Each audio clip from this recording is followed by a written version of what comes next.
Ассаламу алейкум рахматуллахи ва баракатух, урматтуу бир туугандарым. Болду, токтоткула. Жетишет, болду. Эмнени токтоткула? Азыр Инстаграмда ушундай айымдар толуп кетти, жөн эле жайнап кетти. Бетинде, башында жолук, анан бетинде макияж, косметика бар. Калыңдыгы ушунчалык. Андай кыздарга жазбагыла, комментарий тиякпаяк, жакындабагыла, карабагыла, ойлобогула. Андайлардан алыс болгула. Анткени алар эки жүздүүлөр. Ооба, эки жүздүүлөр. Андай кыздар менен силер сүйлөшүп жакшылык таппайсыңар. Кайра алар силерди күнөөгө, тозокко жетелейт. Эсиңерде болсун, эки жүздүүлөр динсиз капырлардан дагы жаман болушат. Эмнеге алар эки жүздүүлөр? Бир ошондой кыздан бирөө сурап атат. Ассаламу алейкум рахматуллахи ва баракатух, сестра. А вы читаете 5 ракат намаз, дейт. Анысы жооп берип атат. Ва алейкум ассалам ва рахматуллахи ва баракатух, брат.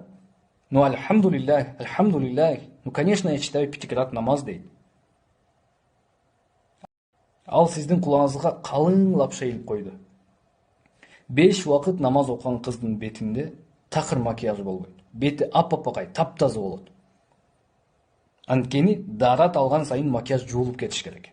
А тиги айтып аткан кыз күнүнө 4-5 жолу макияж жасай бербейт да бетине, туурабы? Дарат алды. Дарат алып бетине макияж жасады. Анан 5 мүнөттөн кийин кайра дарат сынып калса, кайра макияж жасабайт да бетине, туурабы? Ал эртең менен бир жолу бетине макияж жасайт, ошо менен кечке жүрөт. Анан каяктагы намаз? Астагфирулла, андай кыздардан алыс болгула. Жок, сүйлөшпөгүлө, ойлобогула, жок.